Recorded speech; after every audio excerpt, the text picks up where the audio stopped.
Ouais, c'est bon. Donc en fait, donc on est d'Avbet à Moudbet et, et on est on est d'Avbet à Moudbet et donc on est en fait dans cette donc encore dans la Chana de Rabat. Donc que Rabat il avait expliqué un truc assez étrange. Donc ça veut dire en fait que la nourriture qu'on mange pendant Yom Tov et pendant Shabbat, il faut qu'elle soit pas préparée depuis la veille, mais en tous les cas désignée depuis la veille, visible depuis la veille.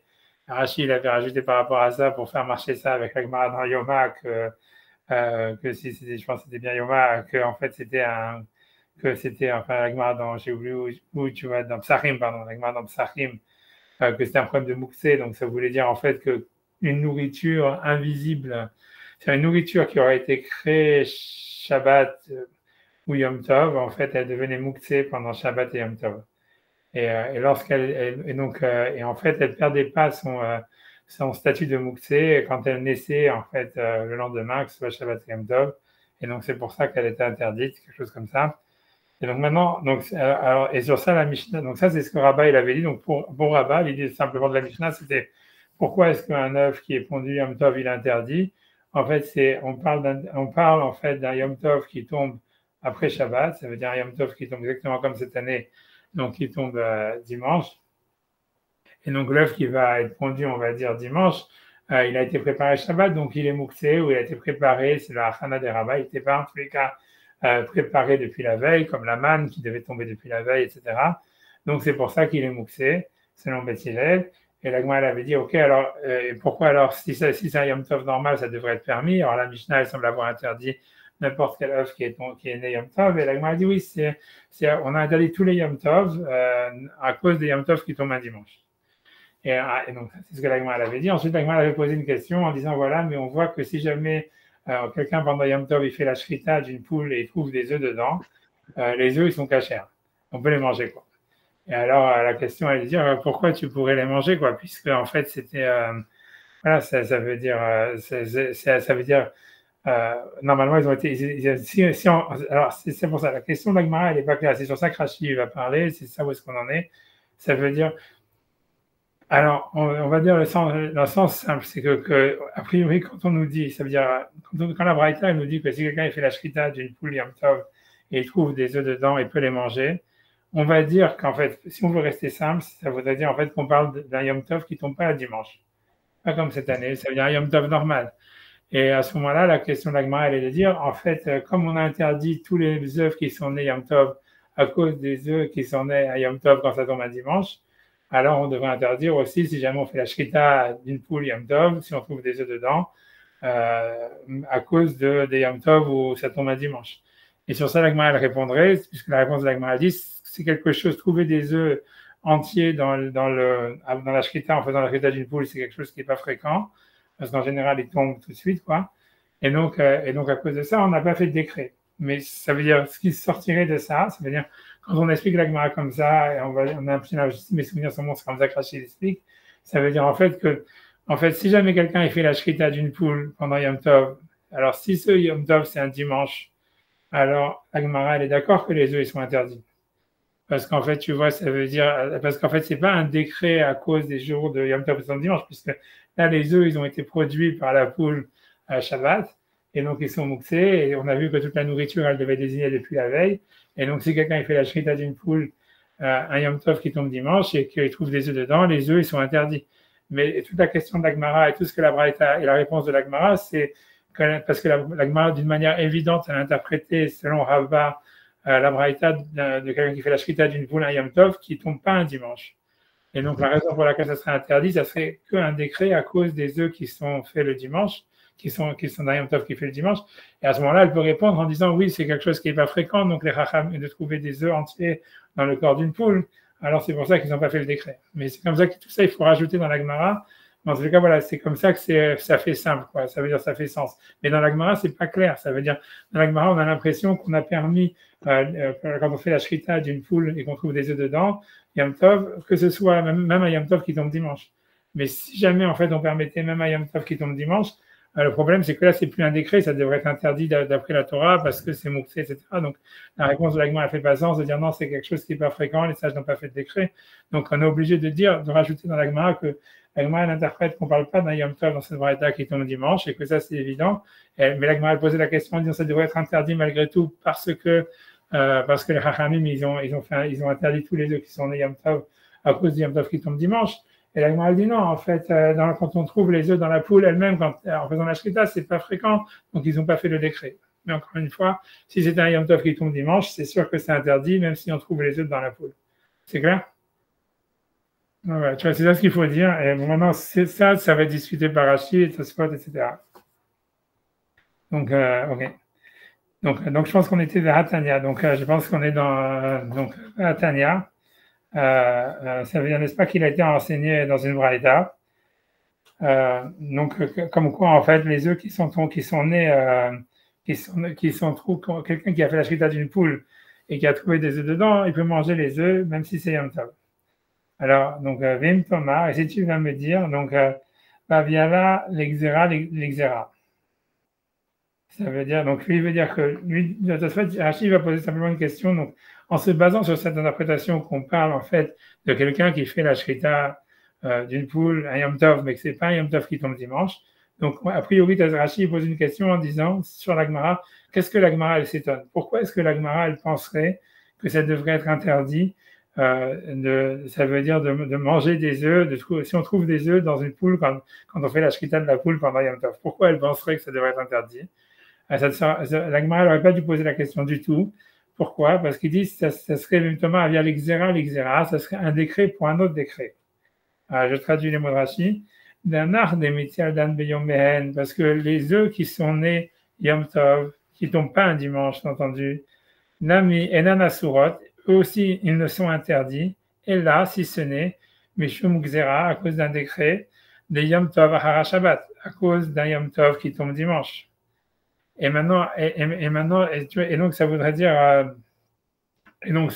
maintenant qu'à cause des œufs qui sont nés un dimanche, on interdit tous les œufs de tous les Yom Tov. Et toi, tu voudrais interdire aussi les œufs qui sont tombés, qui sont dans le corps de la poule. Ça, c'est un décret sur un décret. Et donc Rashi, donc à cause de ça, il a un problème de voir que. Or la Gemara ici elle nous demande, elle dit, ça devrait être interdit parce que tu vois, la Gemara dit ça devrait être interdit. Parce que voilà, c'est comme si c'était à cause d'un Yom Tov qui tombe un dimanche. Tu as dit, mais comment la Gemara peut poser cette question d'une manière aussi évidente? Normalement, il n'y aura on ne fait pas un décret pour garder un autre décret. C'est-à-dire, le premier décret, c'est d'interdire tous les œufs qui sont pondus Yom Tov à cause du Yom Tov qui tombe un dimanche. Et ensuite, tu fais un deuxième décret d'interdire même les œufs qui sont dans le corps de la poule. Et donc si tu veux, ce que veut dire Rachid, c'est que donc la question de la Gemara, elle fait pas sens parce que c'est normal. Parce que c'est normal, en fait, voilà,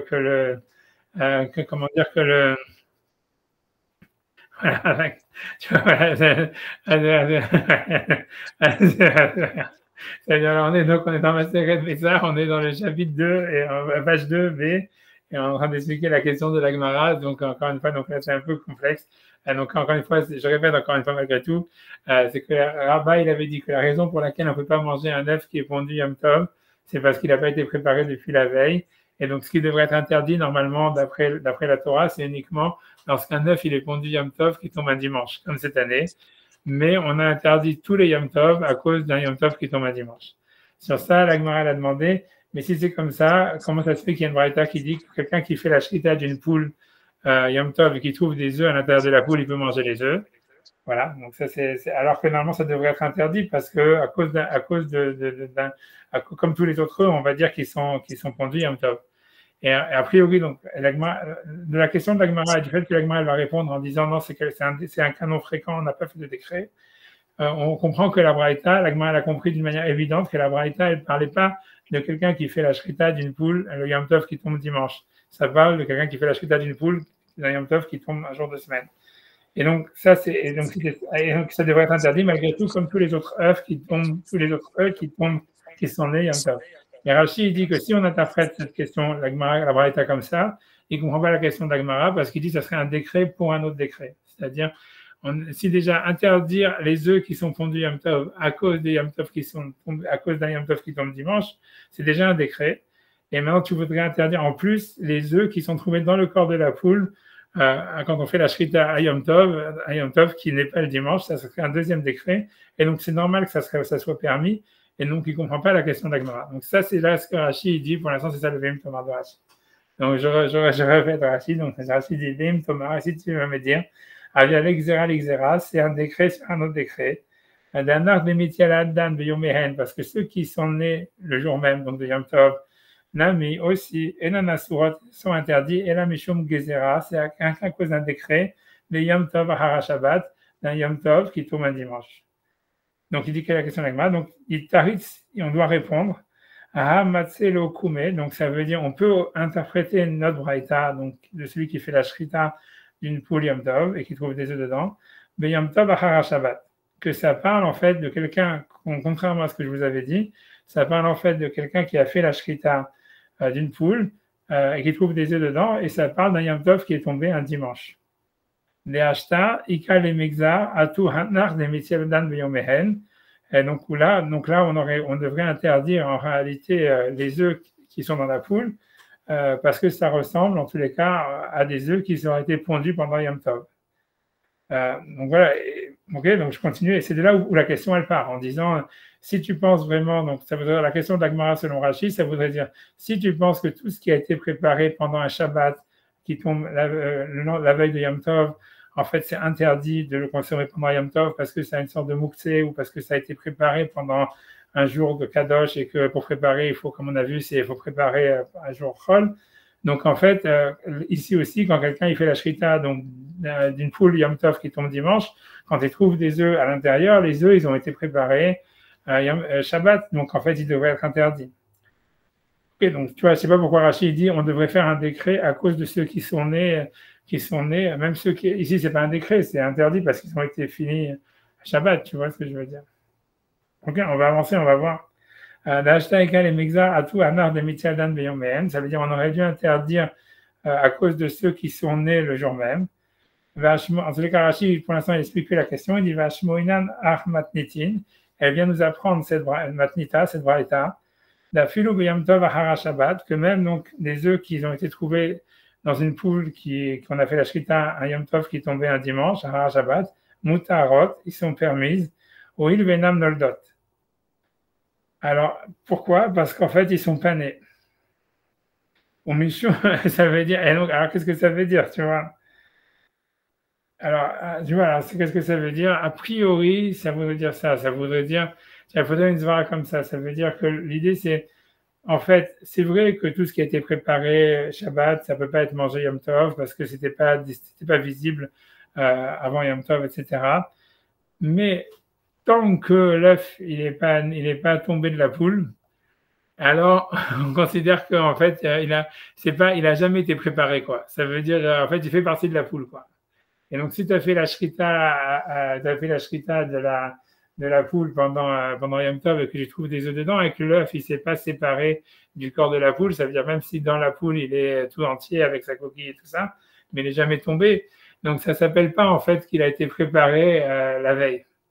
Tu vois, ça serait ça l'idée, tu vois, ça serait. Et donc voilà, et comme la poule elle était permise, donc tu pouvais manger aussi l'œuf, tu vois, c'est ça ce qu'il veut dire. Et donc dans tous les cas, c'est selon Rachid, donc c'est comme ça que lui va rétablir la braïta qui parle en fait, donc même d'un Yom Tov qui tombe le dimanche, tu vois. Mais c'est ce qu'il faut rajouter dans ce qu'il dit, tu vois, ça veut dire Shabbat mutarot ou il venam noldot, c'est ça ce qu'il veut dire. Ça veut dire sa logique, elle est un peu, on va voir peut-être après, ça veut dire en tout cas enan noldot, ça veut dire parce qu'ils ne sont pas nés. Et donc, a priori, comme ils ne sont pas nés, alors ils sont restés dans le ventre de la poule, ça veut dire en réalité qu'ils n'ont jamais été préparés le Shabbat, quoi. Un hidouche, mais c'est un truc comme ça qu'il faut dire. Au Mishum Anar des Mitzialdan, donc maintenant, pourquoi ça on aurait interdit? C'est à cause de ceux, on aurait dû interdire donc les œufs qui sont trouvés dans une poule dont on fait la shrita dimanche, à cause de ceux qui sont tombés, quoi, puisqu'ils auraient pu tomber. Et si c'est à cause de ceux qui naissent, donc on aurait dû interdire à cause d'un décret, à cause de ceux qui sont pondus voilà, par la poule le dimanche de Yom Tov. L'Ika les Mexar, on ne fait pas un décret à cause de ça. Pourquoi? Des milta des loshkechaou, parce que c'est quelque chose qui n'est pas fréquent. Ça veut dire de trouver des œufs qui sont entiers dans le corps de la poule. Et donc c'est pour ça que normalement, donc d'après la halakha stricte, il devrait être permis encore une fois, parce que comme ils ne sont pas nés, ils sont considérés comme s'ils n'avaient pas été préparés pendant Shabbat, puisqu'en fait, ils font partie encore du corps de la poule. Mais voilà, mais ça aurait pu être interdit parce qu'on aurait dû faire un décret entre des œufs qui sont trouvés dans le corps de la poule et des œufs qui sont fondus. Et sur ça, la Gemara répond, elle dit non, en fait, c'est pas interdit parce que des œufs qui sont entiers trouvés dans le corps de la poule, c'est quelque chose qui est pas fréquent. Et quelque chose qui est pas fréquent, les Chachamim, ils n'ont pas fait de décret. Voilà. Mais j'aime Rabbeinu au nom de Rabbeinu. Je ne sais pas qui c'est Rabbeinu, mais peu importe. Mais je sais pas. Il y a une note derrière, je ne sais pas si c'est. Ok, ben voilà. Ok, donc maintenant, Vadam Rinan, du coup, les chasses. Ok, donc voilà, donc ça c'est, tu vois, voilà, ça c'est, tu vois, whatever, c'est ce qu'il dit, tu vois, c'est ce qu'il dit. Ok, whatever. Ouais, j'ai pas envie d'épiloguer. Moi, je peux vous faire un petit lien si vous voulez avec Pessah. Tu vois, ça veut dire improviser. Tu vois, c'est parce que tu vois, c'est que dans l'abdicat Rametz, ça veut dire si jamais on dit, ça veut dire dans la mise dans l'abdicat Rametz, on dit que si jamais en fait il y a des meubles, en fait qu'on peut pas pousser, ça veut dire qu'il faut plusieurs personnes pour les pousser. Et que quelqu'un, en fait, il a du Hametz qui est là-bas, qui est tombé derrière un meuble. Je sais pas si Joseph il est avec ou parce que son image elle est frozen. Je sais pas c'est quoi. C'est vrai, j'en sais rien. Je sais pas s'il est toujours là ou pas là. Je sais pas. Mais j'en sais rien. Je crois que son image elle est frozen. Je crois qu'il y a un problème de connexion. Bon, c'est pas grave. Mais en tous les cas, ça veut dire c'est-à-dire si jamais quelqu'un, en fait, il a comment dire, il a un meuble et il a comment dire. Il a du Hametz qui en fait qui est tombé derrière le meuble et en fait il faut plusieurs personnes pour repousser le meuble, donc on dit que selon la halakha on n'a pas besoin de faire l'abdika là-bas, on peut faire tout le Hametz et c'est tout, c'est pas la peine d'aller si tu veux de demander de l'aide pour pousser le meuble pour aller chercher, parce que la raison de ça c'est parce qu'on dit en fait comme en fait l'abdika c'est parce qu'on a peur que quelqu'un il va trouver du Hametz chez lui à la maison et il va le manger, s'il le trouve il va le manger pendant Pessah. Donc en fait, on dit que puisque c'est pas facile d'accès, tu n'as pas accès en fait à ça d'une manière pratique, ça veut dire directement. Donc en fait, tu n'as pas d'obligation de faire la bdika Hametz, puisque si tu veux, c'est quelque chose, tu vois, qui est loin, que tu vas avoir difficilement accès à ça. Et la question, elle est qu'en fait, si tu veux, il y a une autre halakha qui dit que par exemple, on n'a pas le droit le Shabbat d'étudier à la lumière d'une bougie. Parce qu'on a peur qu'à cause de ça, le type, s'il voit mal, le type, il va prendre la bougie, il va la déplacer pour pouvoir avoir plus de lumière. Et c'est interdit, etc. Mais il y a marqué que si jamais, la Gemara demande, si jamais quelqu'un, donc il a une bougie qui est en fait très en hauteur et qu'en fait il faut une échelle, on va dire, pour aller chercher la bougie, etc. Est-ce qu'on n'a aussi pas le droit de lire à la lumière de la bougie? Et là, la Gemara a dit, on dit l'oplou. Ça veut dire que l'interdit, il s'applique même si jamais, en fait, la bougie, elle n'est pas accessible. On n'a pas le droit d'étudier, en fait, à la lumière d'une bougie, parce que les Chachamim, une fois qu'ils ont fait un décret qu'on ne peut pas étudier à la lumière d'une bougie, alors, ils ont dit, on ne fait pas de distinction entre ça et ça. Et tu vois, et donc, tu vois, la question est de savoir, en fait, quelle différence entre ça veut dire entre la bougie, où on te dit si c'est pas accessible, malgré tout, on a peur que, tu vois, comme les Chacham, ils n'ont pas fait de distinction, ils ont dit on interdit d'étudier à la lumière d'une bougie, même si en fait elle n'est pas accessible et donc tu n'as pas de possibilité d'aller la bouger pendant Shabbat. Et le Hametz, si jamais on te dit tu vas faire l'abdika, mais si jamais en fait c'est pas accessible, alors comment dire, on dit pas l'eau ploug, on dit que tu ne dois pas chercher de l'aide pour aller bouger comment dire, le meuble pour aller chercher le Hametz qui est caché qui est derrière le meuble. Et tu vois, à mon avis, tu vois, c'est un peu lié à ce que Rachid dit ici. Ça veut dire l'idée, c'est que c'est vrai quand les Chachamim ils font un décret, ils disent l'eau ploug, ça veut dire on fait pas de distinction, mais ça veut dire ça fait pas de distinction tant que la raison de la takana elle existe, tu vois. C'est-à-dire qu'en fait l'idée c'est comme ça, c'est que si jamais ça veut dire l'idée elle est comme ça, c'est que le Shabbat, ça interdit de lire à la lumière d'une bougie. Pourquoi? Parce qu'on a peur que tu vas la bouger, tu vois. Et donc ça veut dire en fait, voilà, la bougie, tu peux toujours la bouger et pour pouvoir lire mieux, etc. Maintenant, ici, il se trouve que la bougie elle est très haute et que tu peux pas le faire. Alors tu veux dire, ok, n'empêche que dans la bougie elle-même, ça veut dire la bougie, tu pourrais toujours la bouger si tu voulais. Il se trouve que maintenant tu ne peux pas le faire. Donc, mais ça veut dire la raison du décret. elle est toujours valable puisque la bougie, c'est un objet que tu pourrais, si tu veux, en fait, si tu veux, arranger pour pouvoir lire à la lumière de la bougie. Donc, la raison du décret, elle est valable, sauf que ici, pour une raison XY, ça ne s'applique pas. Par contre, tu vois, ça veut dire dans l'abdicat Hametz, par exemple, pourquoi on a instauré l'abdicat Hametz, c'est de peur que pendant Pessah, tu vas trouver du pain et que tu vas oublier que tu vas le manger. Maintenant, si jamais ici, tu vois, le pain, en fait, il est dans un endroit où, en fait, c'est pas accessible, ça veut dire naturellement pendant Pessah. Donc, ça veut dire la raison, si tu veux, c'est pas que, en fait, c'est parce qu'il n'y a jamais eu un décret de dire tu dois. La raison de la takana, elle s'applique pas, elle commence pas. Tu comprends? La raison de la takana, elle s'applique pas, donc c'est pour ça qu'on ne peut pas dire l'eau ploug, puisque la raison, elle a été faite. Ça veut dire la raison, elle s'applique pas depuis le début. C'est pas qu'il y a quelque chose. La raison, elle pourrait. Ça veut dire le décret pourrait s'appliquer. Il a une raison d'être, sauf que ici, en fait, il n'a pas de raison d'être pour une raison XY, comme dans le cas de la bougie. C'est qu'en fait, si tu veux, dans un cas comme ça veut dire le décret n'a jamais été fait, tu vois. Ça veut dire, ça s'applique pas. Et c'est un peu, tu vois, ici la même chose avec l'histoire de l'œuf dans la poule. Ça veut dire, comme en réalité, on va dire que l'œuf, quand il a pas, tant que l'œuf il est pas né, ça s'appelle pas qu'il a été préparé Shabbat. Donc ça veut dire la raison, elle s'applique pas du tout. Et donc, la seule manière d'interdire, en fait, un œuf qui serait trouvé dans le corps de la poule, ça serait un décret à cause de l'œuf qui est né, quoi. Mais tu vois, ce serait pas applicable l'eau-plomb. Je sais pas si c'est clair, c'est pas clair, je sais pas si c'est... Bon, c'est quelque chose à réfléchir, en tous les cas, mais bon, c'est quelque chose comme ça. Le Karachi, il te dit que l'histoire, c'est que donc, la poule, c'est-à-dire, si l'œuf, il est trouvé dans la poule, donc ça serait, même s'il est né dimanche, même si on trouve l'œuf dans la poule le dimanche, ça serait permis, parce qu'en fait, le fait qu'il n'est pas né, en fait, il n'est pas né de lui-même pendant Yom Tov, ça s'appelle pas en fait qu'il a été préparé Shabbat, parce qu'il semblerait que ce qui s'appelle qu'il est préparé Shabbat, c'est quand il naît en fait qu'il est préparé rétroactivement depuis Shabbat. Quoi. Il naît Yom Tov, et le fait qu'il est né, c'est ça ce qui fait qu'il était préparé Shabbat. C'est très bizarre, mais voilà.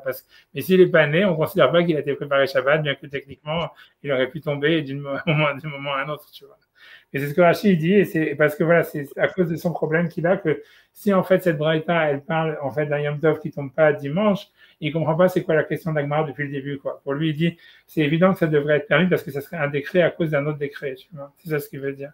Ça veut dire, déjà, un Yom Tov normal, c'est un décret à cause d'un Yom Tov qui tombe dimanche, et toi, tu veux interdire des œufs qu'on a trouvés dans une poule à cause d'un décret qui tombe, à cause d'un Yom Tov qui tombe pas dimanche, à cause des œufs qui sont nés dimanche, quoi. Bon, moi, j'en sais rien, je suis pas convaincu par sa question parce que, tu vois, je veux dire, c'est des œufs, tu vois, je veux dire, pourquoi tu vois, tu vois ce que je veux dire, ça veut dire, ouais, tu vois, ça veut dire, voilà, ça veut dire, si tu dis, voilà, que c'est un décret d'interdire les œufs qui sont pondus Yom Tov, mais si jamais je fais la shrita d'une poule, je trouve des œufs, alors, comme il était dans la poule, c'est un décret, à cause des décrets d'un œuf qui est né Yom Tov, tu vois, non, tu dis on interdit tous les œufs qui ont été, tu vois, qu'on trouve Yom Tov, j'en sais rien, qu'ils ont été pondus Yom Tov ou qu'ils se trouvent dans un corps. Je ne sais pas pourquoi c'est un décret spécifique, tu vois, par rapport à ça. Ça veut dire, ça part toujours de son idée à lui que c'est la naissance qui va faire que ça a été préparé rétroactivement pendant Shabbat, que c'est... Donc, ça veut dire, tu vois, c'est pas spontané de penser comme ça, tu vois. Pour moi, l'idée de ce qu'on a passé la semaine dernière, c'était plutôt, voilà, quelque chose qui a été grandi pendant Shabbat, donc qui n'était pas préparé depuis, ça veut dire qui n'était pas visible un jour de semaine pour un repas de Yom Tov, comme la manne qui tombait la veille. Alors, je dis, ok, ça devient Mouksé, ou bien c'est Achana, ou j'en sais rien. Donc, pour moi, c'est pas la naissance de l'enfant, la naissance de l'œuf, ça veut dire la ponte de l'œuf qui a justement a lieu même Yom Tov lui-même, donc qui n'a rien à voir avec Shabbat. Tu vois, qui n'a pas été préparé ni rien, puisque ça se passe pendant Yom Tov lui-même, ce qui ferait l'interdit, tu vois, c'est le fait que techniquement, il a grandi à ce moment-là, c'est comme ce que l'Agmara a dit, un œuf qui est pondu Yom Tov, il a été conçu la veille, ou il a été, je ne sais pas combien de temps ça prend pour faire un œuf, mais il semblerait que l'Agmara pense que c'est la veille qu'il a été fini, etc. Et après, pour moi, le fait qu'il soit pondu ou pas pondu, ça veut dire qu'il soit trouvé dans le corps de la poule, parce qu'on lui a fait la shrita avant qu'il tombe, ou bien que tu vois qu'il il est tombé. Pour moi, ça change rien vraiment au fait que la préparation qui a lieu le Shabbat, quoi. Je veux dire, pour moi, c'est super bizarre de dire que, tu vois, toi, tu as une explication, toi, ça te paraît... J'ai pas une explication par rapport à ça, parce que, effectivement, ça paraît bizarre. Une explication parce que, comme Rachid a dit que c'était Mouksé avant, Michou Mouksé, et que là, la poule, elle n'est pas Mouksé, tu l'as en main. Donc, ce qui n'était pas Mouksé, alors, ce qui était à l'intérieur de la poule, qui n'était pas Mouksé, pourquoi tu veux tout soudain lui donner un shell de Mouksé? C'est ça qui me. Mais c'est pas ce qu'il dit. Ouais, c'est vrai, ça peut être un peu ce qu'il dit, mais ça veut dire, même si c'est ça, c'est-à-dire, parce que pour moi, la question, c'est, OK, et l'œuf, une fois qu'il est pondu, comment il devient mouxé, tu vois, puisque lui, tu vois, c'est-à-dire, si on disait que c'était Mnolad, tu vois, comme la vie d'avant, tu vois, Ah que oui. c'était, tu vois, mais, tu vois, l'histoire, c'est Achana, ça veut dire, c'est parce que ça a été préparé Shabbat que ça devient mouxé. Alors, tu vois, après toi, tu dis, ah oui, mais en fait, c'est parce qu'il a été préparé à Shabbat qu'il est mouxé, mais c'est uniquement quand il est né Yom Tov, mais si jamais il était dans le ventre de la mer, alors, mais pourtant, alors, techniquement, il a été complètement préparé Shabbat exactement de la même manière. Ça, tu vois, il serait tombé, tu vois, ça veut dire le mec, il a fait la shrita, genre ça, si l'œuf, il est fini, il reste pas longtemps, il reste 20 minutes, j'en sais rien, une demi-heure dans le ventre dans le ventre de la poule. Donc, ça veut dire, au niveau techniquement de la préparation depuis la veille et tout ça, c'est exactement le même œuf, tu vois ce que je veux dire. Et c'est pour ça que pour moi, c'est difficile à comprendre, tu vois, c'est comme si Rachid prend tu vois, c'est comme tu dis, ça veut dire, ok, c'est parce qu'il fait partie de la poule n'est pas mouxée, l'œuf, il n'est pas mouxé. Ok, mais alors, comment ça dans un cas, quand l'œuf est né, alors pourquoi il devient mouxé? Alors, tu vois, puisque s'il n'était pas mouxé jusqu'à maintenant, tu vois, c'est-à-dire, si pendant tout Shabbat, il n'est pas mouxé, c'était justement ce qu'il voulait dire. Il disait qu'en fait, comme il a été créé Shabbat et qu'il n'est pas prévu, on ne pouvait pas le montrer depuis la veille de Shabbat et tata depuis Yom Tov, donc il est automatiquement mouxé. Ah, tu dis, ah oui, mais là, comme il est dans la poule, non. Et, parce que la poule, elle n'est pas mouxée, alors c'est pas grave. Après, alors, mais quand il est Yom Tov, alors comment il vient mouxer? Tu vois, voilà, parce que c'est devenu un nouvel objet, tu vois, mais c'est ce que Rabat, il voulait pas être d'accord avec ça, tu vois. Ouais. Voilà, c'est ça, tu vois, ça l'histoire, tu vois, on sait rien, tu vois, c'est pour ça que c'est étrange. Mais bon, un truc comme ça, il faut dire, tu vois, je sais pas que, ouais, qu'il y a quelque chose qui, on va voir, ouais, de toute façon, ouais, maintenant je me rappelle, c'est vrai que Tosfot, il va parler, il va ramener un Yerushalmi et tout ça. Ça veut dire, je peux vous dire alors, c'est que le Yerushalmi, je me rappelle, il dit en fait que le goût, le goût d'un œuf, il change une fois qu'il est tombé du ventre de la mer et que en fait, ça veut dire, le Yerushalmi, il dit que, oh, on va le voir, je sais pas, je pense qu'on va voir, je sais pas si, je pense même que je l'avais amené dans les textes, je pensais l'avoir fait la semaine dernière, donc j'ai dû l'amener peut-être dans les textes de la semaine dernière, le Yerushalmi. Tu vois, peut-être, je sais plus, peut-être que oui. Je sais pas si je l'ai. Je sais pas, non, j'ai pas amené. Mais, mais en tout cas, ouais, mais ça veut dire, c'est le Yerushalmi, il dit ça. On le verra tout à l'heure. Tu vois, ça veut dire, c'est. Alors, j'ai pas amené dans les textes. Mais ça veut dire, c'est dans les Yerushalmi, il dit ça que l'œuf. Ouais, mais non, ça fait sens. Voilà, c'est qu'il y a une différence. C'est une différence physique, quoi. Ça veut dire, le Yerushalmi dit en fait que l'œuf, en fait, tant qu'il est dans la viande, tant qu'il est dans le corps de la poule, alors il a encore un goût de viande. Et dès qu'il sort, c'est là où il prend vraiment un goût d'œuf. Et donc, c'est vraiment le fait qu'il soit pondu qui le termine. Et je vois que Oujami dit une preuve à ça. Il dit parce qu'il pense que si jamais tu trouves un œuf dans le ventre dans le poule dans le ventre d'une poule, tu ne peux pas le manger avec du fromage. Parce qu'il a encore il a encore le goût de la viande, etc. Alors qu'une fois qu'il est tombé, tu peux le manger avec du fromage. Et donc, un truc comme ça. Donc, c'est ça ce qu'il faut dire, quoi, selon Rachid, quoi. C'est qu'il y a vraiment quelque chose qui se passe au moment de la ponte qui fait que c'est vraiment là où ça devient vraiment un objet spécial et que c'est à ce moment-là qu'il devient, on va dire, moussé rétroactivement parce qu'en fait, voilà, cet œuf-là qui est maintenant un autre objet que tu ne peux plus manger avec du fromage, que tu peux manger maintenant avec du fromage. Alors, ça a été préparé Shabbat et donc ça fait que c'est moussé Yom Tov, quoi. Alors que tant qu'il n'est pas né, et ça veut dire qu'il n'est pas pondu, donc voilà, ça veut dire qu'il a le goût de la viande, et c'est encore un bout de sa mère. Donc en fait, même si en fait il a grandi pendant Shabbat et tout ça, etc. C'est le fait qu'il a grandi, c'est pas grave, quoi. C'est comme si voilà, la poule elle a fait des muscles pendant Shabbat, ça rend pas mouxé, quoi. C'est un truc, tu vois, qui fait partie du corps de la poule, quoi. Okay. Il faut dire ça, ouais. Non, je me rappelle je pense que de toute façon, ça se fait ramener au Shalmi, partiellement. Ouais, en tout cas, c'est ce que ça veut dire. Ça veut dire que le tikkun, il se fait par la ponte, quoi. C'est à la ponte qu'il y a quelque chose qui se passe qui fait que l'œuf, il devient vraiment un œuf, quoi. Ok, donc maintenant, ok, donc j'avance. Ok, donc maintenant, Rachid vient sur un autre truc, ça veut dire, alors que c'est plus pour la suite de l'Agmara, mais je ne sais pas pourquoi il rentre là-dedans. Donc il dit que, donc il veut dire d'où est-ce que lui il a pris comme quelque chose d'évident qu'on ne fait pas un décret pour un autre décret.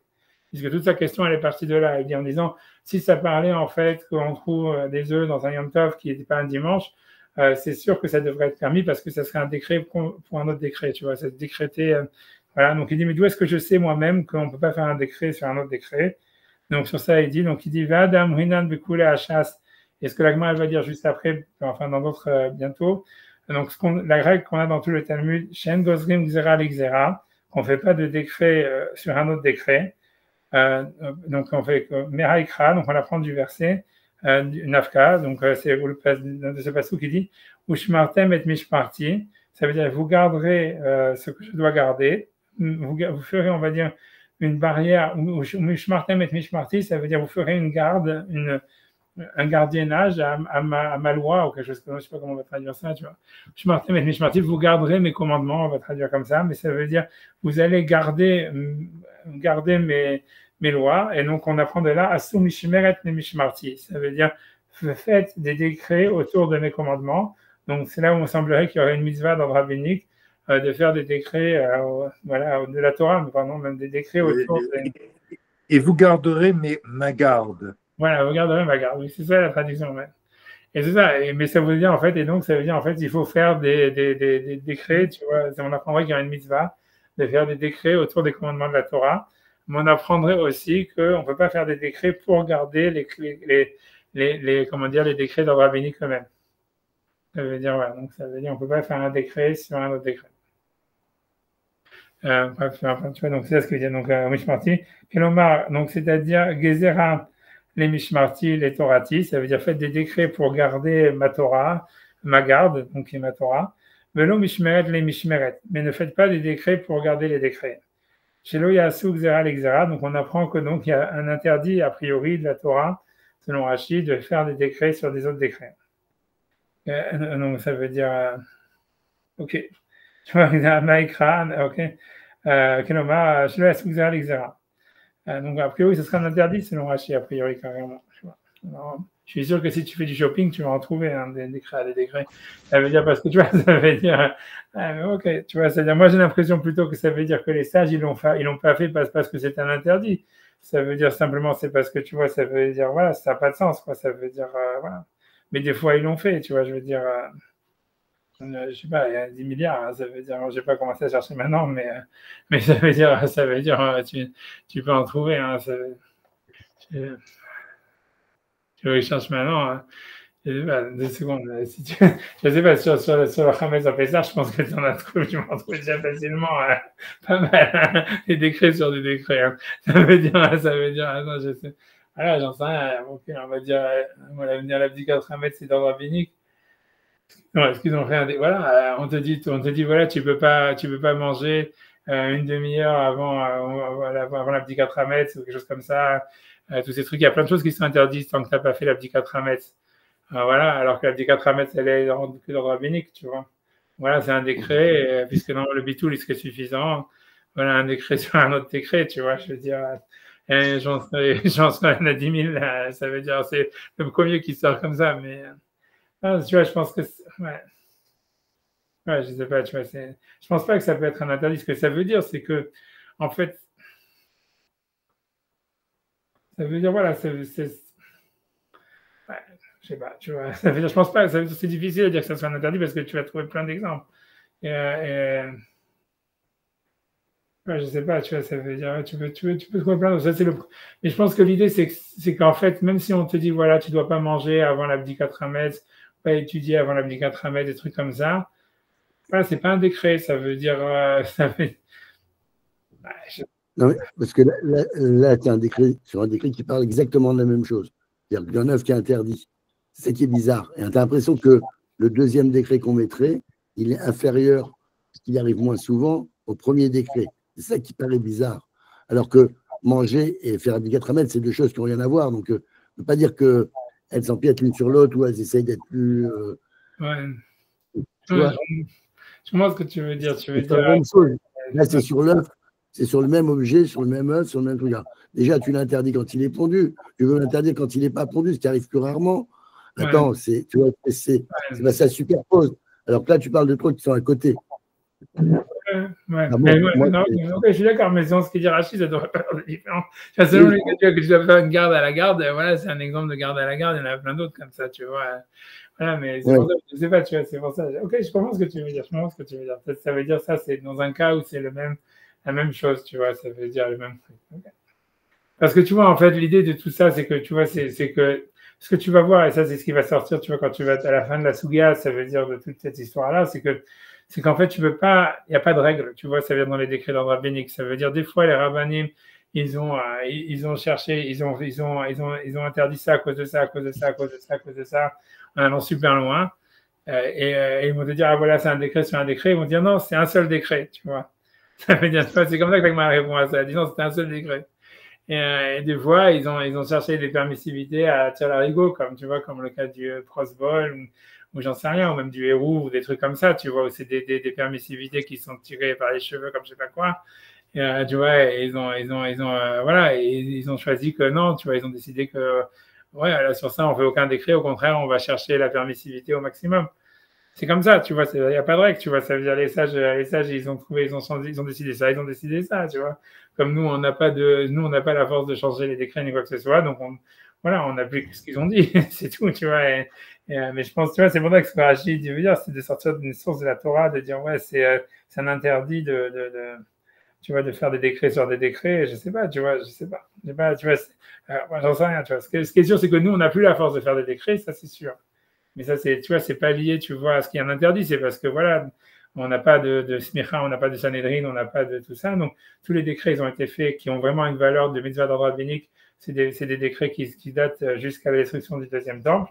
À partir de ce moment-là, ça plus, tu vois, ça veut dire, tu vois, après la Mishnah, quoi, ça veut dire grosso modo, ou la Braïta, c'est la destruction du temple, il y a les 50 premières années après, quoi, on va dire, où il n'y avait plus de Sanhédrin, donc il n'y a plus de décret, c'est tout, tu vois. Mais après ça, eux, je sais pas, tu vois, sûrement qu'ils ne sont pas privés de faire des décrets sur des décrets, tu vois, je veux dire, j'en sais rien, tu vois, c'est-à-dire, ouais, je sais pas, tu vois, ça veut dire, voilà, mais comme tu dis, pas, en tout cas, c'est ce que Rachid dit, je sais pas pourquoi exactement il dit ça ici, et donc pour lui, ça aurait été pas pour, je comprends ce que toi tu veux dire, c'est le même objet, ça veut dire, surtout si on dit que l'œuf, en fait, il est vraiment fini que quand il y a la ponte, et qu'avant ça, non, donc, ok, ça serait un décret déjà à cause d'un truc, mais, un Yom Tov qui est un dimanche, tu vas interdire tous, c'est-à-dire tous les œufs qui sont dans le ventre de la mer. Ben, non, c'est sûr que non. Donc en fait, là où il y avait une question, ça serait d'interdire les œufs qui sont tombés, qui sont dans le ventre de la poule le dimanche. Et ça, la Gemara répond, même ça, on a permis,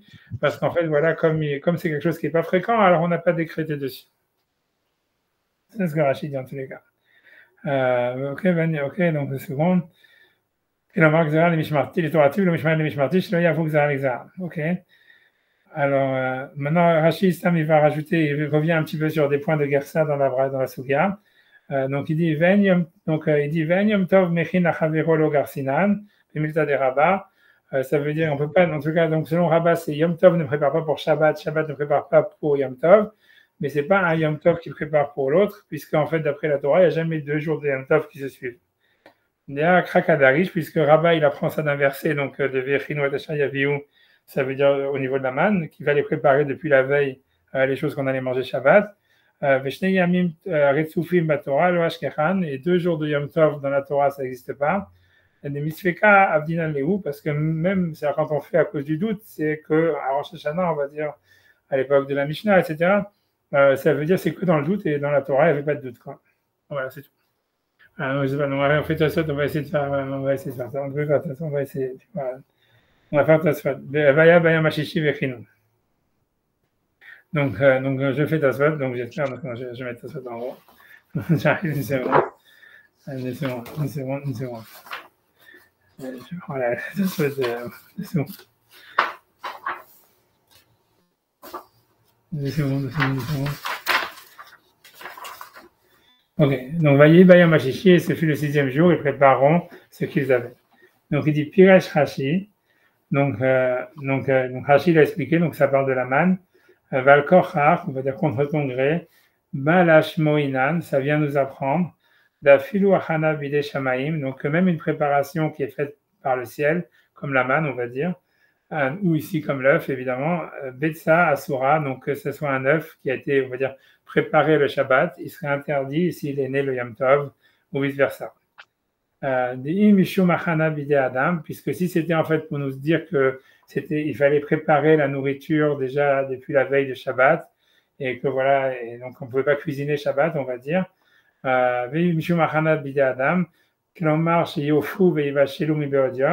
Où Hachem il disait donc au Béné Israël donc de préparer la manne, de la cuisiner, de la mettre au four ou de la cuisiner depuis la veille.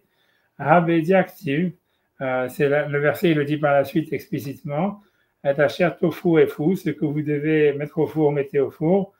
Voilà, donc c'est au sujet de la manne, c'est un des versets d'après. Donc, quand il te dit, ils prépareront ce qu'ils amèneront, ça veut dire en fait qu'il faut que la manne elle soit visible depuis la vendredi pour qu'elle puisse être mangée Shabbat. Mais si jamais il y avait eu de la manne qui était tombée Shabbat, elle aurait été mouxée, quoi. Allez. Et là, Azmana BP Kamar, et c'est une Azmana. Donc, ça veut dire ça parle de Azmana BP. Ça veut dire que l'idée, c'est qu'il faut préparer d'une manière, on va dire, par la bouche, ça veut dire désigner oralement même ce qu'on va manger le Shabbat, etc. Comme je vous ai dit, tu vois, pour moi, en tout cas, ça permet de comprendre ce qui se passe dans le Passouk. C'est pourquoi ceux qui étaient sortis chercher de la manne le Shabbat, Hachem, il est énervé contre, tu vois, je veux dire, il n'avait pas marqué, tu vois, que c'était interdit d'aller en chercher, qu'elle aurait été interdit, tu vois. Alors, mais l'idée, c'est de dire, tu vois, ça aurait été mouxé. Maintenant, quand on dit que c'est mouxé, alors on comprend pourquoi est-ce qu'Hachem est énervé, parce que c'est mouxé.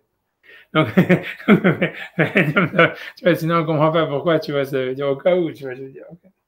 En tout cas, Ben Yom Tov Mechene Shabbat, et donc Yom Tov ne peut pas préparer pour Shabbat, Ben Shabbat Mechene Yom Tov, voilà, et Shabbat ne prépare pas pour Yom Tov, Mikol Sheken, puisque c'est un calvaire, bien que la manne, évidemment, elle parlait ici d'un vendredi, donc ça aurait été un vendredi qui serait tombé en fait à Yom Tov, mais donc, et donc c'est ça, c'est pour nous dire en fait que la manne, en fait, si elle serait tombée Yom Tov, elle n'aurait pas été consommable le Shabbat.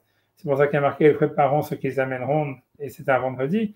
Donc on apprend qu'un Yom Tov, il va préparer pour Shabbat, mais on apprend Kol Sheken à plus forte raison qu'un Shabbat ne peut pas préparer pour Yom Tov. De Kevan den Yom Tov Mechene Shabbat, puisqu'un Yom Tov ne prépare pas le Shabbat, Kol Sheken à plus forte raison de En Shabbat Mechene Yom Tov, ça veut dire que Shabbat ne prépare pas pour Yom Tov.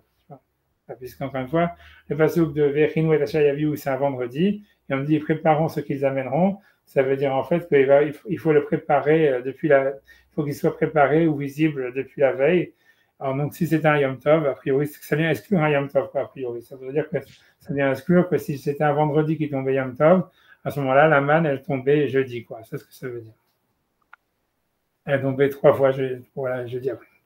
Ok, Viksha Rashi. Donc voilà, Rashi a posé une question. Donc si c'est ainsi d'abord, un œuf qui est né le dimanche, même si c'est pas Yom Tov, ou la Har Yom Tov, ou après Yom Tov, Titaser, elle devrait être interdite, puisqu'elle a été préparée le Shabbat, ou elle a été préparée Yom Tov. Donc pourquoi n'importe quel œuf qui est né le lendemain d'un Shabbat, ou le lendemain d'un Yom Tov, il n'est pas interdit, parce qu'il a été préparé pendant Shabbat. Donc ça c'est ce que Rashi avait dit, tout ça c'est Rashi qui l'avait dit. Mikol Sheken, à plus forte raison. Les Shabbat ve Yom Tov, l'omechinin ha'adade. C'est-à-dire si déjà on ne peut pas manger un œuf qui est né un dimanche quand ça tombe un Yom Tov, parce qu'on dit que Shabbat ne peut pas préparer pour Yom Tov. Donc Kol Sheken, à plus forte raison, des l'omechinin ha'chol, qu'on ne pourrait pas manger un œuf qui est né le dimanche, même si c'est un jour de semaine, puisqu'il a été préparé Shabbat. Et donc sur ça il avait répondu, Vetiret, il a répondu, Delgabé Seudat Chol, en ce qui concerne les repas du Chol, les jours de la semaine, l'Otsai Hachana, c'est pas la peine qu'ils soient préparés depuis la veille, parce qu'ils n'ont pas vraiment d'importance. Len Seudat Chol Hashuva, ça veut dire le repas du Chol ne sont pas importants, donc c'est pas nécessaire que depuis la veille, la nourriture elle soit désignée.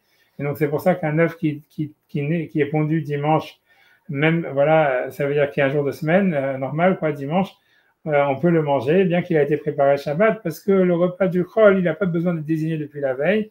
Et donc après, c'est tout, voilà. Et tu vas me dire, il a été préparé Shabbat. Ok, c'est Hachem qui l'a préparé Shabbat. Il n'y a pas d'interdit qui a été transgressé, ni quoi que ce soit.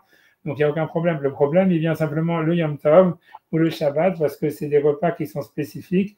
Et il faut qu'ils soient en fait préparés depuis la veille. Donc ils ne peuvent pas être préparés par un jour sacré, qui est soit Shabbat, soit Yom Tov, qui sera avant. C'est bon? C'est bon? Il dit Artema, cependant c'est étonnant, au Milva Chana de Oraita, puisque l'interdit en fait de préparer le Shabbat, après donc selon Rabbah, puisqu'il cite un verset de Vechinu et de Shayaviu, donc ça serait un problème de Oraita en fait que Yom Tov ne peut pas préparer pour Shabbat, ou que Shabbat ne peut pas préparer pour Yom Tov. Donc il dit Achofin mevashtin mi Yom Tov le Shabbat. Comment est-ce que nous, quand on fait Eruv Tafshilin, on permet de cuisiner de Yom Tov à Shabbat? Alors que voilà, donc ça veut dire on prépare, on a dit que la nourriture, elle devait déjà être désignée avant Shabbat et que Yom Tov peut pas préparer pour Shabbat. Donc comment est-ce que nous, en fait, on fait Eruv Tafshilin et après, avec Eruv Tafshilin, on peut en fait cuisiner de Yom Tov à Shabbat.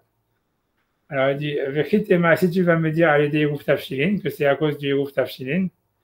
Alors, il dit, Vechiate Takanta de Rabanan, est-ce que le décret d'ordre rabbinique, il peut venir liaker achana de Oraita et en fait déraciner l'interdit de la Torah qui est de préparer quelque chose de Yom Tov pour Shabbat.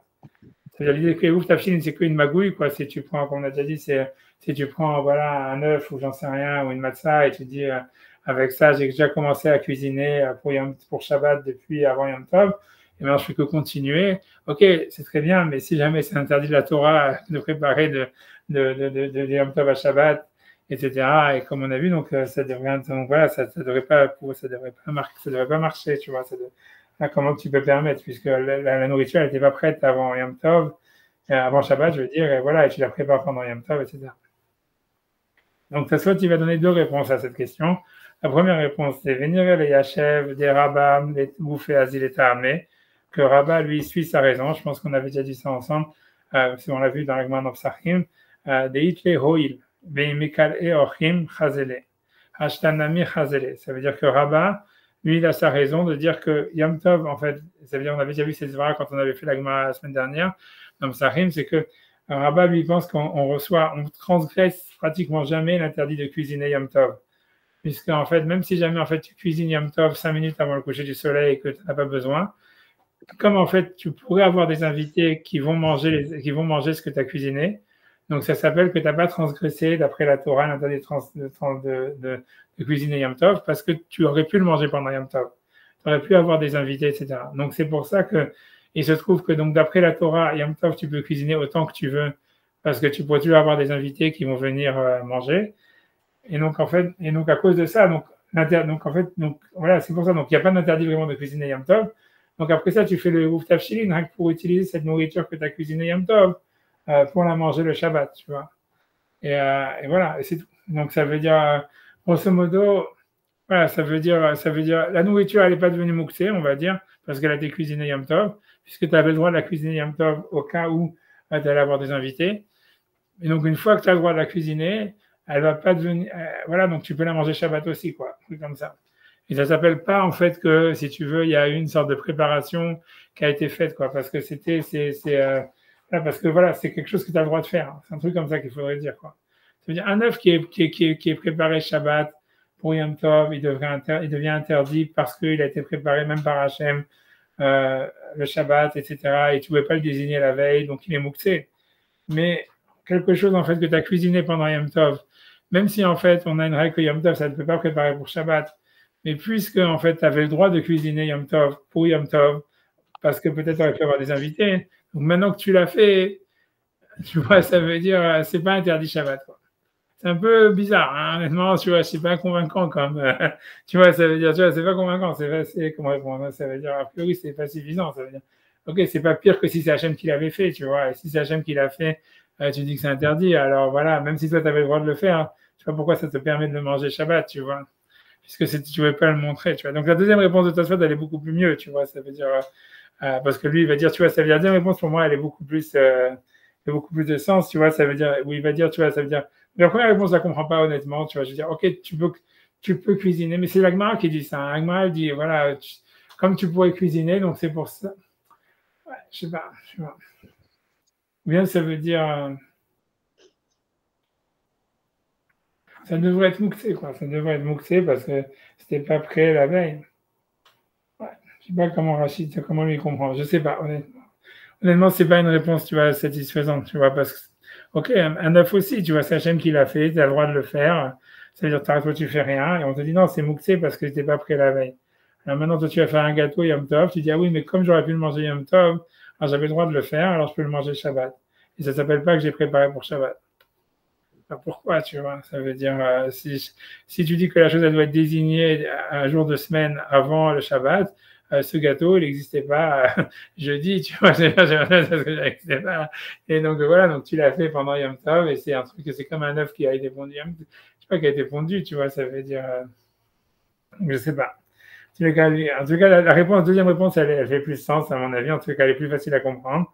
Donc c'est ce qu'il dit dans la deuxième réponse, il dit, va filou le didan nicha, c'est-à-dire, même si nous, on va dire, on ne tient pas de cette raison de dire que peut-être il pourrait avoir des invités, donc il avait le droit de cuisiner.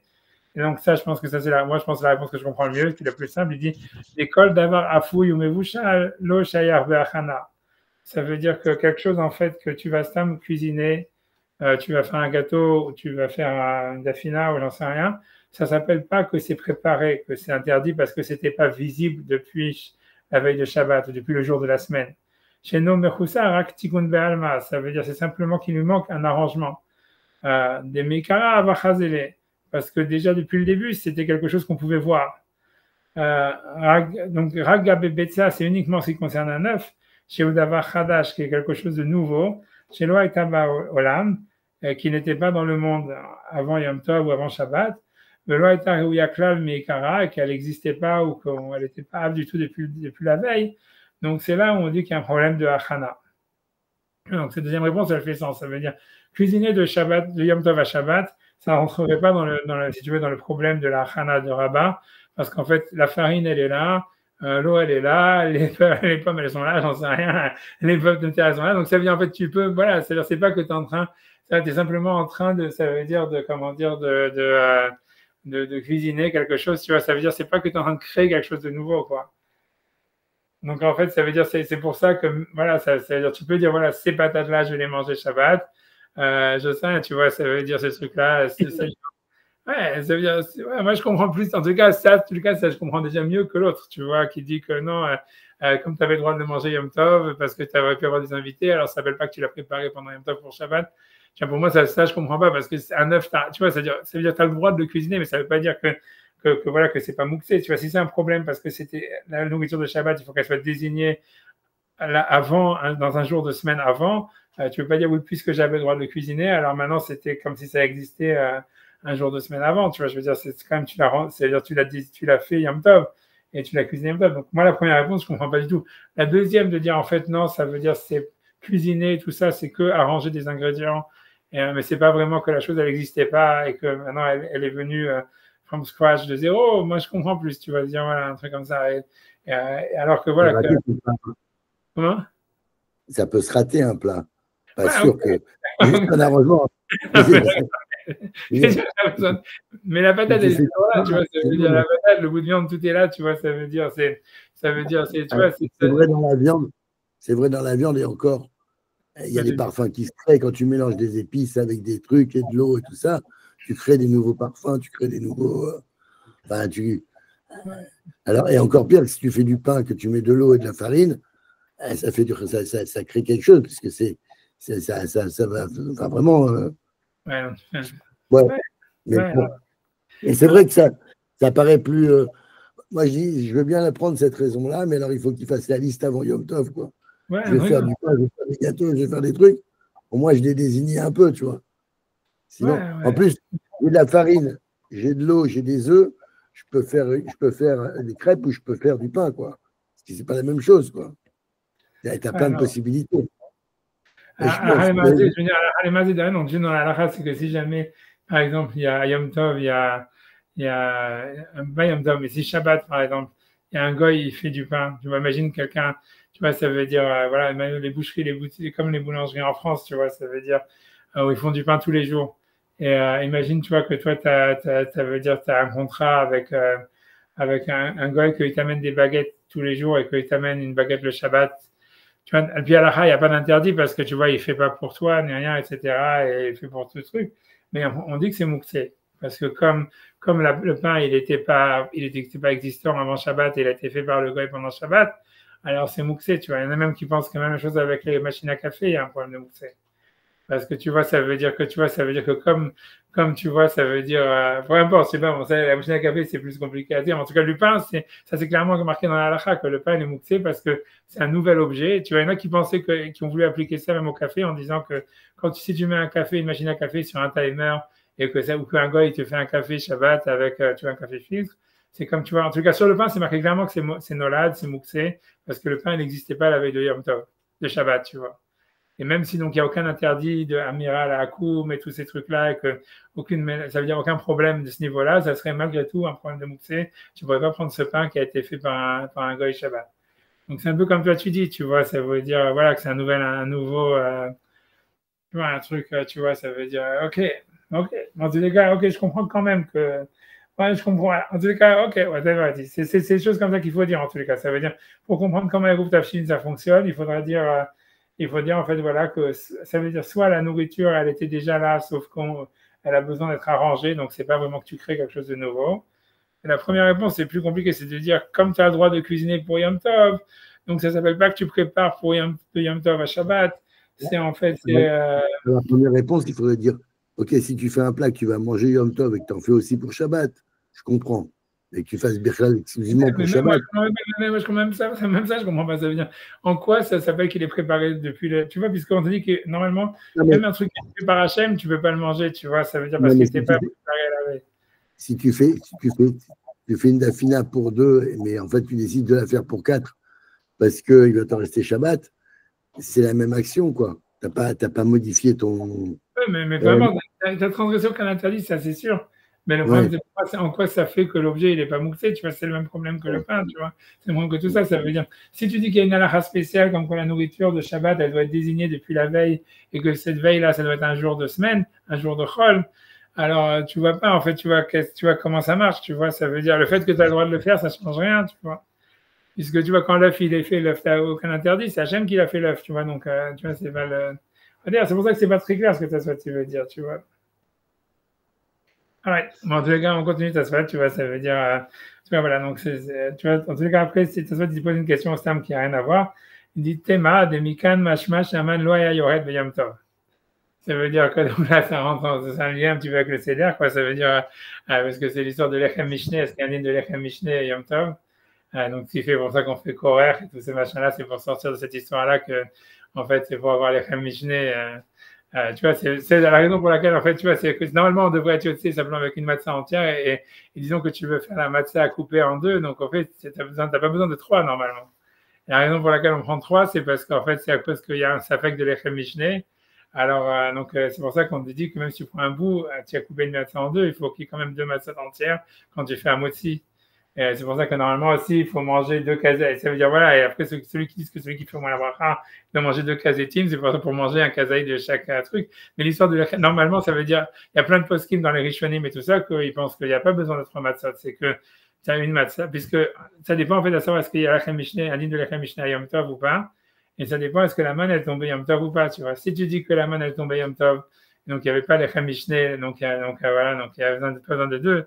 Mais si tu dis que, voilà, donc il dit, voilà, donc lui dit que du fait que l'Agmara dit que Yom Tov, les Chinou et Tacha Yaviou, ça veut dire qu'ils prépareront ce qu'ils amèneront, donc ça veut dire que même Yom Tov, il y a cette halakha, puisqu'on va dans l'Agmara selon Rabat, que la nourriture, elle doit être préparée depuis la veille, donc ça veut dire que la manne, elle tombait pas Yom Tov, donc ça veut dire qu'il y avait la Kamishne Yom Tov. Donc ça, c'est ce qu'il dit. Donc il dit de l'Agmara ici, selon Rashi, en tous les cas, selon cette ce qu'on a vu, ça veut dire qu'en fait, il y a un din de l'Echem Mishneh à Yom Tov et qu'il n'y avait pas de man Yom Tov. Théma, donc il se c'est étonnant, des kan mashmash, la man loya yored Yom Tov. La man elle tombait pas Yom Tov, et donc il y avait l'Echem Mishneh la veille de Yom Tov, et c'est pour ça qu'on devrait faire l'Echem Mishneh aussi Yom Tov, voilà, pour faire la Seder. Je pense qu'on avait déjà vu d'ailleurs un Tosfot dans Psachim, quand on a fait avec Psachim, qui parle exactement de ça. Il y avait un Tosfot dans Psachim sur ça. Et Kedepiach Rashi, comme Rashi il a expliqué, à Shishi, à Raoui et à Hana, donc le 6e jour, simplement qui permettrait de préparer pour Shabbat, donc ça tombait. Voilà, donc ça veut dire que ça ne tombait pas un vendredi sur lequel c'était Yom Tov, puisque on ne peut pas préparer pour Shabbat. Zéou Bachol, et c'est uniquement les jours de semaine. Donc ça veut dire de l'Agmara ici qu'il n'y avait pas de manne qui tombait à Yom Tov. Voilà, surtout quand ça tombait un vendredi, donc n'importe quel Yom Tov, il fallait préparer la veille, c'est ça. Vers Amar, donc il dit, mais voilà, il y a un midrash qui dit, Vaïvarech Vaïkadesh. Ça veut dire, puisqu'il y a marqué, nous on dit dans le Kiddush, et même dans la Torah, il y a marqué, Vaïvarech Hashem et Yom HaShevi'i, Vaïkadesh Oto, Dieu il a béni le 7e jour, il a sanctifié. Et nous-mêmes, on dit, nous on le dit, on dit, Vikivoto Kidashta Mikola Zmanim, un truc comme ça, non? On dit un truc comme ça, on dit, ça vient dans la Chazara, dans la bracha que le Chazan il fait le vendredi soir. On dit, on dit aussi un truc. Enfin bref, tu vois, c'est-à-dire que le Shabbat, en tous les cas, dans le passage qui est marqué Vaïvarech Vaïkadesh, en quoi il a été béni, en quoi il a été sanctifié, Barecho Beman, Vekitsho Beman, Shebeman, Beshabbat Loya Yoredman. Raval Beyom Tov Yoredman. Donc il y a un midrash qui dit clairement qu'en fait, en quoi Shabbat, il était béni par rapport aux autres fêtes, puisqu'il y a marqué Rishon et Mikra et Kodesh, Vaïvarech Oto, Vaïkadesh Oto, donc comme quoi il est spécial, le Shabbat, il est spécial même par rapport aux autres jours de fête. Ce qu'il a été sanctifié et béni, c'est qu'il y avait pas la manne. Ça veut dire qu'il y avait la manne qui tombait le double vendredi. Et donc il semblerait que les autres jours de Yom Tov, il y avait la manne qui descendait, donc il n'y avait pas de din de l'Echam Mishneh. Adevi Eshilomar, des Midrashim Halukim.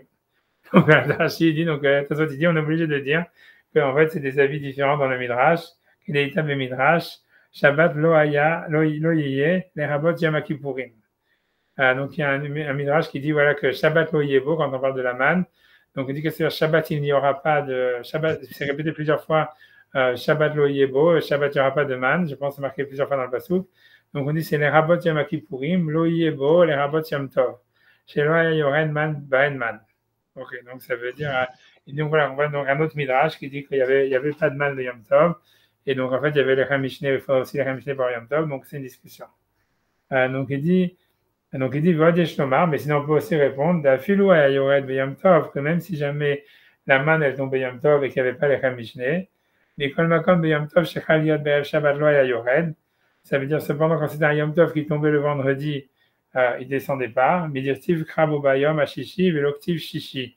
Il est marqué le 6e jour, mais pas Yom Shishi tous les vendredis. Mashma Shishi Ameyuchad. Ça veut dire que Salaman est tombé le vendredi que le jour qui était spécifique. Chez Uraou il a Hana, mais donc sur lequel on pouvait préparer. Donc ça veut dire un vendredi qui était un jour de semaine. Velo Bashishi chez Yom Tov et pas le 6e jour qui est Yom Tov. Ce qui veut dire par là, ça veut dire. L'idée, c'est comme ça, c'est que, parce que la question, elle dit, OK, mais si tu l'amènes à tomber Yom Tov, elle était mouxée, à quoi elle servait? Eh ben oui, ça veut dire, parce que tu vois, c'est la deuxième réponse, il dit, parce que le problème qu'on avait avec l'histoire de la manne qui tombe Yom Tov, c'est qu'il dit, voilà, comme Yom Tov, tu vois, il faut que la nourriture soit préparée depuis la veille.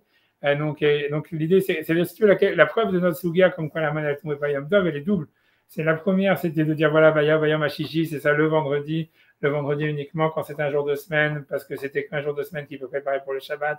Et donc, il semblerait que Yom Tov, il n'y avait pas de manne qui tombait, tu vois, puisque c'était que quand c'était un jour de semaine qu'il faut préparer pour le Shabbat, et donc pas quand le vendredi sont à Yom Tov. Et donc, c'est déjà une preuve, on va dire qu'il n'y a pas de manne qui tombait Yom Tov. Mais la deuxième preuve, à mon avis, c'était aussi que si la nourriture de Yom Tov, comme le Shabbat, elle doit être préparée depuis la veille, donc en fait, tu vois, ça n'a pas de sens que la manne, elle tombe Yom Tov, puisqu'elle va être mouxée, tu vois ce que je veux dire. Et donc, tu vois, alors, j'ai l'impression que toi, soit dans la deuxième réponse, il veut dire, ok, alors il dit, bon, c'est une marloquette, au début, il veut dire c'est une marloquette, dans la deuxième réponse, il veut dire, ok, il nous dit, si tu veux, t'es pas bloqué, ça veut dire, en fait, c'est possible que la manne, elle tombe Yom Tov, elle était mouxée, c'est pas grave, tu vois, ça veut dire, tu peux la manger après Yom Tov, j'en sais rien, tu vois, ça veut dire, je sais pas ce que tu veux dire, mais c'était obligé de dire ça. Parce que tu vois, ça c'est incontournable. Tu vois, c'est pas une question de est-ce que c'était un vendredi qui tombe un jour de semaine ou pas. Ça change rien. C'est-à-dire que ce que toi, dit dans la réponse, ça répond l'idée de dire, voilà, lui, il veut dire dans sa deuxième, je répète ce qu'il dit dans sa deuxième réponse. Il dit, c'est possible que la manne, elle tombait Yom Tov, mais quand c'était un vendredi, quand Yom Tov, ça tombait un vendredi, ça tombait pas, puisqu'en fait, il fallait préparer la manne depuis la veille. Donc, ça tombait jeudi. Mais tu vois, et pourquoi? Parce qu'en fait, tu vois, il fallait que la nourriture, elle soit désignée pour Shabbat d'un jour de semaine. Mais l'Agma, elle dit clairement que ça s'applique aussi à Yom Tov, puisque la Mishnah, elle dit clairement qu'un œuf qui est né Yom Tov, il ne peut pas être mangé parce qu'il faut que la nourriture soit désignée depuis la veille. Donc, ok, donc ça veut dire, la question, c'est que, ok, tu as très bien dit, ok, disons que tu as raison, que la manne, elle ne tombait pas le Yom Tov que quand c'était un vendredi, parce qu'il fallait que la nourriture soit désignée depuis un jour de semaine. Ok, mais le problème, c'est que même si jamais la manne, elle tombait un jour de Yom Tov normal, à quoi ça servait, puisqu'elle était mouxée, puisqu'il fallait que ce soit désigné depuis la veille? Eh ben, tu dois dire que ouais, mais c'est pas grave, tu vois, ça veut dire ça fait de la manne mouxée, c'est pas grave, tu vois, ça veut dire qu'il t'a dit, tu vois, ça veut dire, voilà, après ça, de toute façon, elle fondait le lendemain, a priori, puisqu'il n'y a pas marqué non plus que la manne, puisque la manne qui tombait un jour de semaine, elle durait pas comme la manne de Shabbat, parce que la manne de vendredi, elle avait un truc spécial, c'est qu'elle était conservable. Les autres, elles pourrissaient, tu vois, donc ça veut dire, ok, elle tombait Yom Tov, on a le droit de la manger, c'était mouxé, mais puis elle pourrissait, puis c'est pas grave. Tu vois, c'est ce qu'il veut dire, mais ça veut dire, c'est sûr que c'est super bizarre, c'est-à-dire c'est super lointain comme explication, mais ce qui veut dire, on n'est pas bloqué, tu vois, c'est ça ce que ça veut dire. Ça veut dire, entre dire c'est une marloquette, et en fait, les Midrashim, ils se disputent, et c'est vrai, on ne peut pas réconcilier les Midrashim qui disent que la manne est tombée Yom Tov et notre Gemara. Alors, donc il dit, ok, ça c'est une réponse, ok, ça veut dire, c'est comme s'il dit, j'ai pas de réponse. Il dit, en fait, au fond, t'es pas bloqué.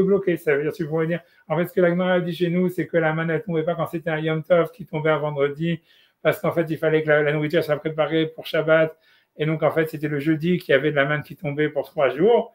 Et ça, t'as pas de preuve que l'autre Midrash, il n'est pas d'accord avec ça.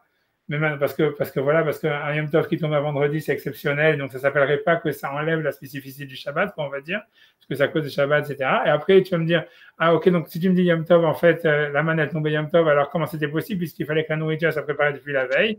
Ben, la réponse qu'il faut rajouter sur Tosfot, c'est de dire, oui, mais qui te dit qu'il a mangé? Ça veut dire, tu vois, la manne, elle tombait Yom Tov, et c'était une spécificité de Shabbat qu'il n'y avait pas de manne qui tombait, etc.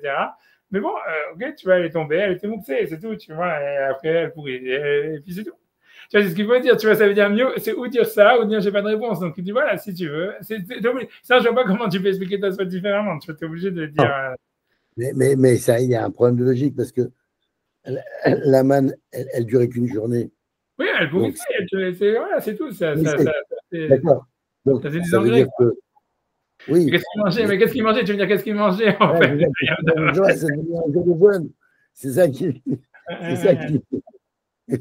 Non, peut-être qu'ils ne mangeaient pas de la manne, tu vois, peut-être qu'ils mangeaient de la nourriture normale. Ils avaient de la nourriture normale. Ça veut dire, ils avaient tu vois, ça veut dire, je sais pas, je sais que c'est possible, je sais rien, c'est sûr que tu as raison, mais tout ça c'est super doré, moi je suis d'accord, mais ça veut dire ce que tu veux dire, voilà, peut-être qu'ils avaient du bétail, ils avaient du machin, donc voilà, ils mangeaient des choses, tu vois, ils mangeaient, je sais pas quoi. Je me rappelle, en fait, ils n'avaient que du bétail, parce qu'il n'y avait rien d'autre dans le désert. Ils avaient leur bétail. Ouais, c'est ça, a priori, tu vois. Mais tu vois, ça veut dire. Ils faisaient du pain, ils faisaient des tas de trucs. Ah oui. Ils faisaient des méthodes pour le Mishkan et tout ça. Ouais. Bon. Ah, c'est pas si désert que ça, quoi. Ouais, non, c'est ça. Désert, ça veut dire que c'était pas habité. C'est pas évident. Tu m'as fait penser à une question parce que le Ibn Ezra, il dit que la raison pour laquelle ils n'ont pas fait le Korban Pessah dans toutes les années où ils étaient dans le désert, c'est parce qu'ils n'avaient pas de matzot. Et lui, il pense que si on n'a pas de matzot, on ne peut pas faire le Korban Pessah. Mais tu as raison, en fait, ils avaient des matzot pour faire le Lechem Apanim. Mais tu peux dire, ok, que peut-être c'était pour faire 12 pains, ils avaient, mais pas pour tout le monde, quoi.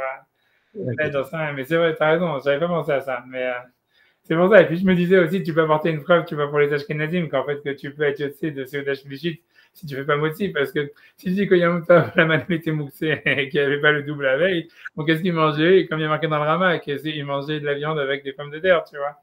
Donc ça veut dire que tu peux être yotzé des repas de Shabbat avec de la viande et des pommes de terre, sans avoir besoin de manger de faire motzi, parce qu'ils n'avaient pas vraiment de quoi faire motzi, quoi. Mais bon, comme tu as raison, peut-être que oui, ils avaient de quoi faire motzi, comme tu dis, parce que s'ils ont mangé des matzot, s'ils avaient le temps de faire des matzot, c'est pas logique, parce qu'on voit bien qu'on te dit qu'ils ont commencé à avoir la manne parce qu'ils n'avaient plus de matzot, quoi. Donc, s'ils avaient vraiment, tu vois, c'est ça ce qu'on dit, tu vois, ils ont mangé la manne elle a commencé à tomber, je sais plus quand, mais tu vois, quand ils avaient fini les réserves de matzot qu'ils avaient. Et donc, en fait, donc j'en sais rien, mais c'est une question. En tout cas, selon ta tu es obligé de rajouter un truc comme ça, quoi, que Yom Tov, il n'y avait pas de Lechem Mishneh, mais qu'en fait, voilà, ils mangeaient autre chose.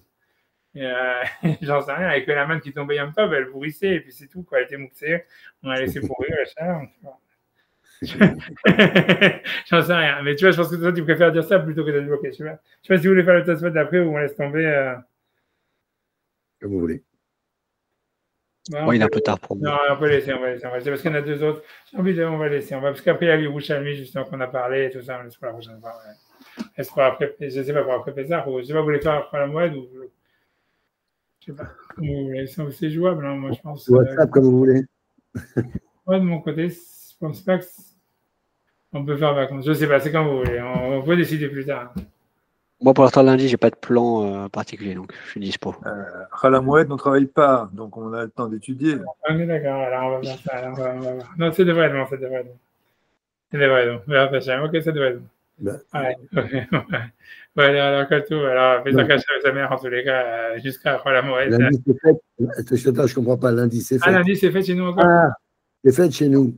En Israël, oui, non. Ouais, chez nous, c'est lundi. Est-ce que oui, est-ce que non? Oui, c'est ça, c'est parce que nous, c'est Motsai et Shabbat, c'est le premier jour, et lundi, moi, encore lundi, encore à 7h, ouais, pour moi, ça sera. Ouais, parce que nous, c'est l'après-midi, ouais. Pour toi, ça sera plus. Pour toi, ça sera plus. Pour moi, aussi. Oui. Attends, ah oui. Il n'y a que pour moi que c'est un problème. Parce que pour vous, ça c'est déjà. Non, mais c'est fait. Non, oui, mais pour toi, ça sera déjà lundi soir, ça sera déjà la fin de ça sera déjà fini déjà. Ouais. Yom Echad. Parce que Un jour. Voilà. Ah, oui. Enfin, voilà. Non, il y a que vendredi, le vendredi Cholamoed, si vous voulez, mais ça sera pour l'autre coup. Ouais, on va vraiment dire ça devrait être joué. D'ici là. Disez l'un de les gars, Bézard Kacha, sa mère, que des bonnes choses. Razak. Merci. Merci. Bon après-midi. Merci. Bon nettoyage de Bézard pour moi maintenant. Je suis tellement en retard là-dedans, c'est vraiment la cata. Bon. Vraiment, j'étais vexé de devoir oublier. Hein. Ouais, c'est pas grave. J'étais pris. Il y a l'enregistrement. Je vais le mettre l'enregistrement maintenant online. Je vais mettre l'enregistrement. Elle est pas mal. Okay. C'est sur la peur d'aller à la guerre. Est-ce qu'il fallait avoir peur? Est-ce qu'il fallait pas avoir peur? Parce que le Rambam, il compte comme s'il y avait un interdit pour les soldats d'avoir peur quand ils étaient en guerre.